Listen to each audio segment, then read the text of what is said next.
წარმოიდგინე, როგორ გეცინება გულწრფელად რაღაცაზე და ზუსტად იმ წამში შენი გონების ერთი ნაწილი თითქოს გშორდება და ფიქრობს, რატომ ვიცინი? ალბათ ეს უბრალოდ თავდაცვის მექანიზმია. იმ წამში ეს ცოდნა სიცილს გიფუჭებს. შემდეგ აცნობიერებ, რომ სწორედ ამ ცოდნამ გააფუჭა სიცილი და შემდეგ უკვე სამფენადეფლობი ფსიქოლოგიურ ანალიზში, მხოლოდ ერთი ხუმრობის გამო. მოგესალმები ზედმეტად გაცნობიერებულთა სამყაროში. ეს არ არის ის ესთეტიკური ცნობიერება, რომელსაც Pinterest-ზე ძველი სულების ციტატებში ხედავ. ეს არის დამღლელი რეალურ დროში მიმდინარე მდგომარეობა. გონება, რომელიც გავს ჭერზე ჩამოკიდებულ ნათურას, რომელიც არასოდეს ქრება. სანამ სხვები ცხოვრებაში ნახევრად ჩამქრალი შოკით გადაადგილდებიან, შენი გონება ანათებს ყველაფერს, ყველა ბზარგს, ტონის თითოეულ ცვლილებას, ზედაპირის მიღმა დამალულ თითოეულ განზრახვას. შენთვის ცხოვრება მარტივი მომენტების ერთობლიობა არ არის. ეს არის უწყვეტი გამოთვლების უწყვეტი პროცესი, რომელიც ფონში მუდმივად მიმდინარეობს, შენი ნებართის გარეშეც კი. ამ მდგომარეობის საფუძველში დგას მეტაკოგნიცია. უნარი იფიქრო საკუთარ ფიქრზე. სხვებისთვის ეს იშვიათი ინსტრუმენტია, შენთვის მუდმივი უნებლიე მდგომარეობა. ეს გავს იმას, თვითქოს შენს ტვინში ყოველთვის გახსნილია მეორე ტაბი, რომელიც ჩუმად ხარჯავს რესურსებს, მაშინაც კი, როცა ცდილობ უბრალოდ საუბარში მონაწილეობას. შენ უბრალოდ არ მონაწილეობ ურთიერთობაში. შენ პარალელურად კომენტარს აკეთებ საკუთარ თავზე. ძალიან ხმამაღლა გავიცინე. მიხვდნენ, რომ ნერვიულობ. რატომ გააჩერა პასუხი ზუსტად 3 წამით? ნეირომეცნიერულად ეს უკავშირდება ეგრეთ წოდებულ default mode networks სისტემას, რომელიც პასუხისმგებელია თვითრეფლექსიასა და თვითახქმაზე. ზედმეტად გაცნობიერებულ ადამიანებში ეს სისტემა ჰიპერაქტიურია, თუნდაც მაშინ, როცა ადამიანი ისვენებს. ეს გავს ცეკვის სარკის წინ, სადაც მუდმივად საკუთარ თავს აკვირდები. შეიძლება მოძრაობები დახვეწო, მაგრამ მუსიკას კარგავ. რადგან ნახევრად ცხოვრობ და ნახევრად აკონტროლებ საკუთარ თავს.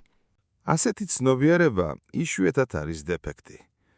უმეტეს შემთხვევაში ეს არის ძალიან დახვეწილი გადარჩენის მექანიზმი. ის ყალიბდება ისეთ გარემოში, სადაც ადამიანების განწყობა არაპროგნოზირებადია და სიტუაციის წაკითხვა უსაფრთხოების საკითხია, არა სოციალური კომფორტის.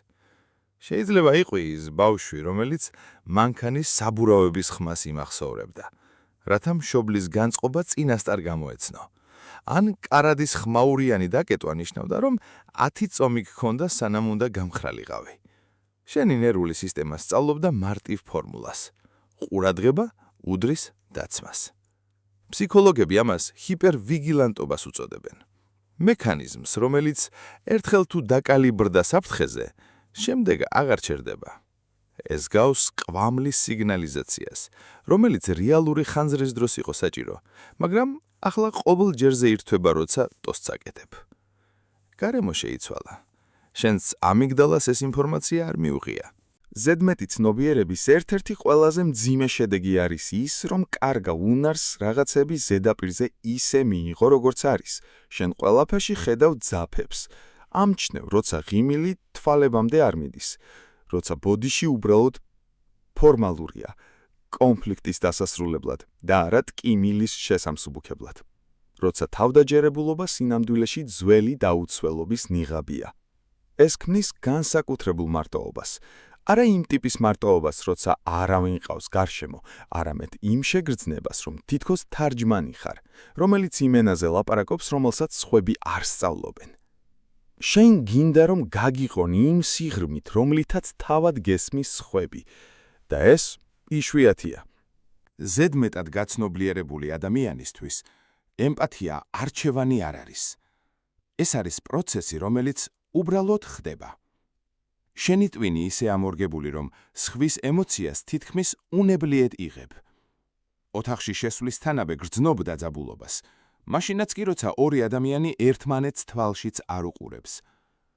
შენ ხდები ოთახის ემოციური რეგულატორი. არბილებ ხმას, ზომავ სიტყვებს, მართავ ატმოსფეროს, მიუხედავად იმისა, რომ ამას შენგან არავინ ითხოვს. ამ ყველაფრის ქვეშ დევს ერთი ლოგიკა. თუ ყველაფერს წინასწარ გავითვლი, ტკივილს ავიცილებ და იწყებ სიმულაციებს. ცხოვრობ 10 ვერსიას ერთსა და იმავე საუბრის, სანამ ის რეალურად მოხდება. ამზადებ პასუხებს, ამუშავებ უარეს სცენარებს და საბოლოოდ ცხოვრების მონაწილე კი აღარ ხარ, მისი მენეჯერი ხდები. ეს არის analysis paralysis, როცა დაცვის სურვილი ანაცვლებს ყოფნის უნარს. გამოსავალი არ არის ნაკლების დანახვა. შენ ვერ გააბუნდოვანებ აღქმას. რაც შეგიძლია ისწავლო, არის არ იყო მუდმივი კონტეინერი ყველაფრისთვის, რასაც ხედავ. ეს ნიშნავს შენიშნო, მაგრამ არ შეითვისო. გაიგო, მაგრამ არ ატარო. თუ საკუთარ თავს ამ ტექსტში იცნობ, ეს უნდა გაიგო. შენი სიღრმე პრობლემა არ არის. შენ არ გატყდი შენი ცნობიერების გამო.